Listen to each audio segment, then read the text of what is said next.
ఉపవాస దినము పఠించుడి, వ్రత దినము ఏర్పరచుడి, యెహోవాను బతిమాలుకున్నట్టుకై పెద్దలను దేశంలో జనులందరినీ మీ దేవుడైన యెహోవా మందిరములో సమకూర్చుడి. దేవుని నామానికి మహిమ కలుగును గాక. హల్లెలూయా. ప్రియమైన దేవుని బిడ్డల, దేవుని సన్నిధిలో మరి ఈ శుక్రవారం ఉపవాస ప్రార్థన ద్వారా ఆయన మనతో మాట్లాడాలని ఇష్టపడతా ఉన్నాడు. ఈ యొక్క ఏవేలి గ్రంథంలో నుంచి మరి మనతో ఏమని మాట్లాడుతామంటే, ఉపవాస దినాన్ని మనం ఏం చేయాలండి?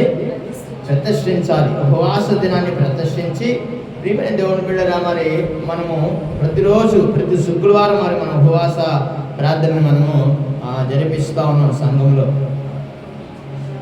ప్రత్యేకమైన కోణంలోకి మనము వెళుతూ ఈ యొక్క వాక్యాన్ని మనం అధ్యయనం చేసుకుంటూ ఉంటే, లేదంటే ధ్యానం చేసుకుంటూ ఉంటే, ఇక్కడ ఏవేలు గ్రంథంలో ప్రియమైన దేవుని బిడ్డ చక్కగా భక్తుడు ఈ మాట అంటా ఉన్నాడు. ఏమనంటే చదవండి అమ్మా. ఉపవాస దినములు ప్రతిష్ఠించుడి, వ్రత దినములు ఏర్పరచుడి, యెహోవాని బ్రతిమాలుకున్నట్టుకై ప్రియమైన దేవుని బిడ్డరా, ఇక్కడ ఏమని మాట మనం చూస్తున్నామంటే, దేవుని యెహోవాని బతిమలాడుకున్నట్టుకై పెద్దలనేమి దేశంలో ఉన్న జనుల్ని అందరినీ ఎక్కడికి రమ్మంటున్నారండి? దేవుని మందిరానికి. మనము ఉపవాస ప్రార్థనలోకి వస్తున్నాం, ఉపవాసం ఉంటున్నాం, ప్రార్థనకు వస్తున్నాం. కానీ దేవుని బతిమలాడుకుంటానికి, ఇదిగో మనం ఇప్పుడు దాకా ప్రార్థన చేశామే, వాళ్ళకి బాగోలేదు వీళ్ళకి బాగోలేదు ప్రార్థన చేశాము చూసారా, వారిని మనం ఏం చేయాలంటే, ఇదిగో అమ్మా రా దేవుని సన్నిధిలో బతిమలాడుకుంటానికి, దేవుని సన్నిధిలో ప్రార్థన చేయడానికి. మేమైతే నా వంతు నేనైతే నీకోసం నా దేవునితో మొరపెడతా, యెహోవాతో మొరపెడతా. ఎందుకని నేను ఉపవాస దినాన్ని ప్రతిష్ఠించా, దీని ఒక రథ దినముగా, ఒక ఆచారంగా అనేక మంది ఏడు నుంచి మా పితృలు ప్రార్థిస్తా ఉన్నాడు. నేను కూడా ఇదిగో శుక్రవారం ఉపవాస ప్రార్థనకు వెళ్తున్నా. కానీ నీవు దేవుణ్ణి బతిమలాడుకోవడానికి దేవుని మందిరానికి రావాలి. దేవుని నామానికి మహిమ కలుగును గాక. హల్లెలూయా. ప్రియమైన దేవుని బిడ్డరా, యెహోవాని బతిమలాడుకోవడానికి ఏమండి దేశంలో ఉన్న జనులనేమి, దేశ ప్రజల్ని అందరినీ దేవుని మందిరానికి పిలువమంటున్నాడు భక్తుడు. ప్రియమైన దేవుని సింగమా, దేవుని బిడ్డరా, మనం ఉపవాసం ఉండి మొదలు పెడుతున్నామంటే ప్రియమైన దేవుని బిడ్డరా, దేవునితో మనం ఏం చేయాలంటే దేవుణ్ణి బతిమలాడుకోవాలి. అయ్యా నా కుటుంబాన్ని బాగు చేయి, అయ్యా నాలో ఉన్న రోగాన్ని తీసివేయి, ఇదిగో మా దేశాన్ని బాగు చేయనైనా, ఇదిగో మా వీధిలో ఉన్న ప్రతి బిడ్డని ప్రతి కుటుంబాన్ని దర్శించండి నాయనా, ప్రతి బిడ్డని బాగు చేయండి, ప్రతి కుటుంబాన్ని మార్చండి అని ఉపవాస దినాన్ని మనం ప్రదర్శించుకోవాలి. దేవుని నామానికి మహిమ కలుగును గాక. ఉపవాస దినం ఒకటి ఉన్నదని మనం గుర్తుపెట్టుకోవాలి. మనకి వచ్చే నెలలో మరి ఆ ప్రియమైన దేవుని బిడ్డరా 10వ నెల నుంచి 10వ నెల 27వ తారీఖు నుంచి మరి 11వ నెల 10వ తారీఖు వరకు ఉపవాస దినాలు ఉన్నాయి. 21 రోజు ఉపవాస దినాలు ఉన్నాయి. మరి మనం ఆయనని ఆ దినాల్లో మరి మనం గత సంవత్సరం మనం చూస్తే ప్రియమైన దేవుని బిడ్డరా, ఈ యొక్క 21 దినాలు కూడా దేవుని సన్నిధిలో బతుకులాడుకున్నాం. అనేకుని పిలిచాం, రండి ఉపవాస ప్రార్థనలు జరుగుతున్నాయి. ఇదిగో మా దేశంలో ఉన్న మా ప్రజలారా, మా యొక్క రక్త సంబంధులారా, బంధువులారా, సంగమా ఇరుగు వారా రండి అని వారిని ప్రియమైన దేవుని ఉపవాస ప్రార్థనకి ఆహ్వానాన్ని తెలియపరిచాం. ఉపవాస దినాన్ని ప్రదర్శించాం. దేవుడు ప్రియమైన దేవుని బిడ్డరా, ఎవరిని కూడా ఉపవాస ప్రార్థనల నుంచి ఎవరిని కూడా దేవుడు దాటి పోలా. గొప్ప కార్యాలు మనకి కార్యాలు మన కంటికి కనపడట్లా. దేవుని కార్యాలు ఎలాగుంటాయి అంటే కంటికి కనపడవండి, చెవికి వినపడవు, హృదయానికి గోచరము కావు. ప్రియమైన దేవుని బిడ్డరా, మరి ఆ యొక్క 21 దినాలు పోయిన సంవత్సరం ఉపవాస ప్రార్థన చేస్తే దేవుడు గొప్ప మేలు చేశాడండి. సంఘంలో అనేకమైన ఆశ్చర్య కార్యాలు, అనేకమైన రోగాలు, అనేకమైన శాపము పాపము తొలగించబడి అందరూ ఒక్కొక్కరు పరిశుద్ధులుగా మార్చబడ్డాడు. ఉపవాస ప్రార్థనలో మనం దేవుని బతిమలాడుకున్నాం.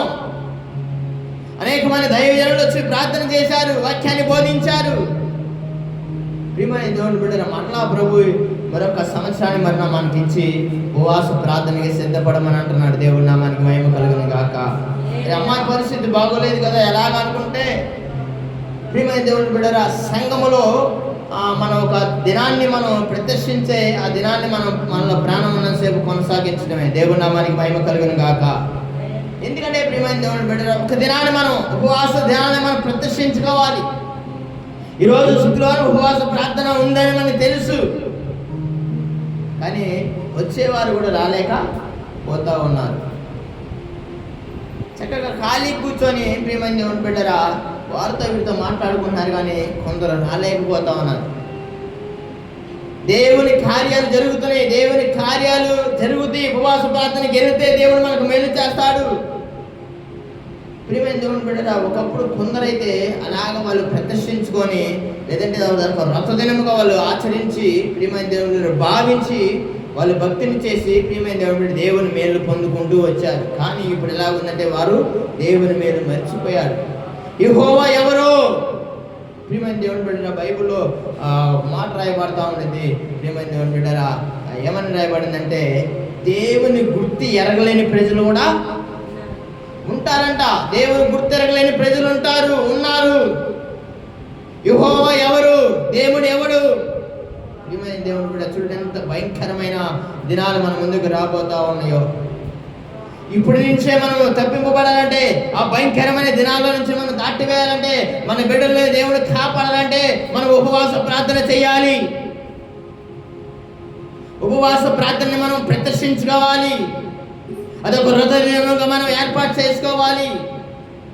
ప్రియమైన దేవుని బిడ్డరా కొరింథీయులకు రాసిన పత్రిక కూడా ఒక మాట ఉండేది చూడండి. 2వ కొరింథీయులకు రాసిన పత్రిక, ఈ మాట మనం జ్ఞాపకం చేసుకొని మళ్ళా మన ప్రార్థనలోకి వెళ్దాం. 2వ కొరింథీయులకు రాసిన పత్రిక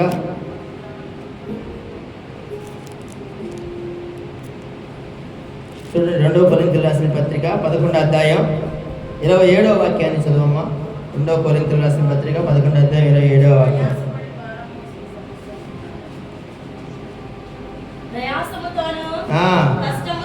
కష్టముతోను తరచుగా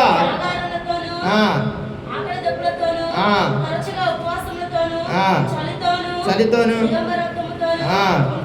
ఇంటిని ఉన్నవి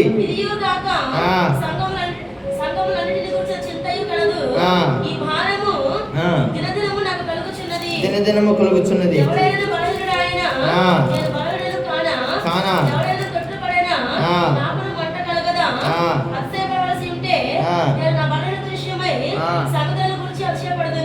దేవుని బిడ్డరా ఈ మాటలన్నీ కూడా అపోస్తలుడు పౌలు గారు కొరింథీ సంఘంతో మాట్లాడుతూ ఉన్నాడు. ఈ 2వ పత్రికల నుంచి ప్రియమైన దేవుని బిడ్డరా 2వ పత్రిక ద్వారాగా సంఘాన్ని హెచ్చరిస్తూ ఉన్నాడు. ఎందుకంటే మనం ఉపవాస ప్రార్థనలు చేస్తూనే ఉంటున్నాం, కానీ అనేకమైన వారి జనుల వైపు మనం చూస్తూ మన బలహీనతల్ని మనం జ్ఞాపకం చేసుకొని మరలా మనం కుంగిపోయే పరిస్థితుల్లో ఉంటా ఉన్నాం. ప్రియమైన దేవుని బిడ్డరా ఒక్కసారి మనం దేవుని వైపు చూస్తే మాత్రం దేవుడు మనకి సహాయం చేసే దేవుడు అయి ఉన్నాడు. నీవు దేవుని మీద తరచుగా ప్రార్థన చేస్తానున్నావు, తరచుగా నువ్వు ఉపవాసం ఉంటున్నావు. కష్టంలో నష్టంలో ఏమంటే ఒకవైపు చలి కమ్ముకున్నా కూడా నువ్వేం చేస్తున్నావు అంటే ఉపవాస ప్రార్థన చేస్తా ఉన్నావు. అనేకులు కృంగిపోతా ఉన్నారండి, నువ్వు కూడా కృంగిపోతా ఉన్నావు. కానీ నీవు దేవుని మీద ఆధారపడాలనే వాక్యం చెబుతుంది. దేవుని నామానికి మహిమ కలుగును గాక. దేవుని వైపు సంఘములో నిలిచిలాగన, సంఘములను ప్రయాసపడులాగన, సంఘములను కష్టపడులాగన. ప్రియమైన దేవుని బిడ్డరా దేవుని సొంత మనం నిలిచి దేవుని కార్యాలు మన జీవితంలో జరిగేలాగా ఉండాలి. దేవుని నామానికి మహిమ కలుగును గాక.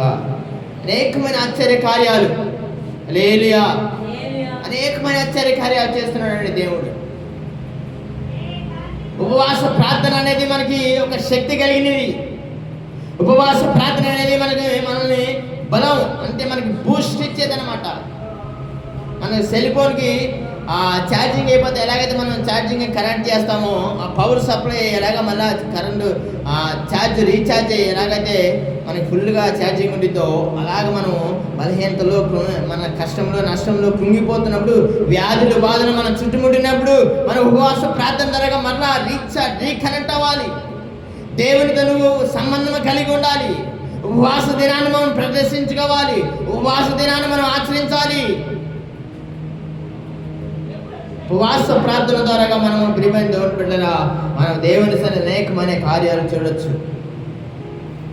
ఉపవాస ప్రార్థన దానియేలు కూడా మనం జ్ఞాపకం చేసుకుంటే ఏమండి భక్తుడైన దానియేలు కూడా దేవుని సన్నిధిలో ఉపవాసం ఉన్నాడు. ఉపవాస ప్రార్థన ద్వారా ఆయన కూడా తన జీవితాన్ని అనేకమైన కార్యాలు అనేకమైన భక్తుల జీవితాల్లో ఉపవాస ప్రార్థన ద్వారా చూసాం. సంఘం కట్టబడుతుందంటే ఉపవాస ప్రార్థన ద్వారా కొన్ని సంఘాలు కట్టబడిని. యాడో మరుగై ఉన్న దైవజనులు కూడా ఉపవాస ప్రార్థన ద్వారా ప్రదర్శించబడ్డారు. ప్రియమైన దేవుని బిడ్డలారా, ఉపవాస ప్రార్థన అనేది చాలా ప్రాముఖ్యకరమైనది. ఒక సైన్యాన్ని నడిపించాలన్నా ఉపవాస ప్రార్థన ప్రాముఖ్యం. అందుకని ప్రియమైన దేవుని బిడ్డలారా, సినాయి పర్వతం మీద మోషే అనే దైవజనుడు సినాయి పర్వతం మీదకి వెళ్ళి ప్రియమైన దేవుని బిడ్డలారా 40 రోజులు ఉపవాసం ఉండి ఆ యొక్క యెహోవాతో మాట్లాడినట్లుగా మనం లేఖనాల్లో చూస్తూ ఉంటాం. మన కుటుంబాన్ని కూడా నడిపించాలంటే మనకు ఉపవాస ప్రార్థన అవసరం. ఉపవాస ప్రార్థన లేకుండా ఏ కార్యం జరగదండి. వంటగదిలో పశువు లేకుండా ఏ కార్యం ఏం జరిగిద్దా? ఏదైనా ఏమంటుంటామా? అసలు పశువు తీసేయండి, ఏ తెచ్చినా అది లేదు. ఉప్పు లేకుండా ఏ వంట కూడా అవ్వదు. మన జీవితంలో కూడా మేలు జరగాలంటే ఉపవాస ప్రార్థన ఉండాలి. ఉపవాస ప్రార్థన అనే ఆయుధము లేకుండా, ఆ దినము లేకుండా మనకి తెల్లారి కాదు, మన జీవితం ముందుకు వెళ్ళదండి. అందుకనే భక్తులు ప్రియమైన దేవుళ్ళ ఏవేల గ్రంథంలో భక్తులైన ఏవేలు ఏమంటారంటే ఆయన ఉపవాస దినాన్ని ప్రతిష్ఠించాలి, వ్రత దినాన్ని ఏర్పాటు చేయాలి. యెహోవాని బతిమలాడుకున్నట్టై పెద్దలను దేశంలో ఉన్న జనులందరినీ యెహోవా మందిరంలో సమకూర్చండి. దేవుని నామానికి మహిమ కలుగును గాక. మనము ఇప్పుడు ఎందుకు సమకూర్చబడ్డామంటే ఉపవాస ప్రార్థన మనం ఎందుకుంటున్నామంటే కొందరు రోగులు ఉన్నారు. మా కోసం ప్రార్థన చేయండి అని చెప్తా ఉన్నారు. చేస్తాం కంపల్సరీగా. శుక్రవారం ఉపవాసం ఉంటాం, ప్రార్థన చేస్తాం. మీరు దేవుని చిత్తమైతే, దేవుని ప్రేరణ అయితే దేవుని మందిరానికి రండి అని మనం పిలుస్తూ ఉన్నాం. కానీ వారు రావటానికి వస్తామన్నారు, కానీ రాలేని పరిస్థితిలో ఉన్నారు. ఎందుకంటే వారు సంపూర్ణమైన భక్తి కలిగిన వారు కాదు కనుక మరి ప్రియమైన దేవుని బిడ్డలారా, వాళ్ళు అలాగా వెనకడుగేయచ్చు. ఏదైనా అనుకుంటారేమో, మనం వెళ్తే ఎప్పుడు వెళ్తున్నాం ఏమైనా అనుకుంటారేమో అనుకొని కొంత ఇబ్బందిగా ఉంటారు. కానీ మనం ఏం చేయాలంటే వారి పక్షాన యెహోవాని బతిమలాడుకోవాలి. ప్రార్థన చేసుకున్న తల వంచి కళ్ళు మూసుకోండి.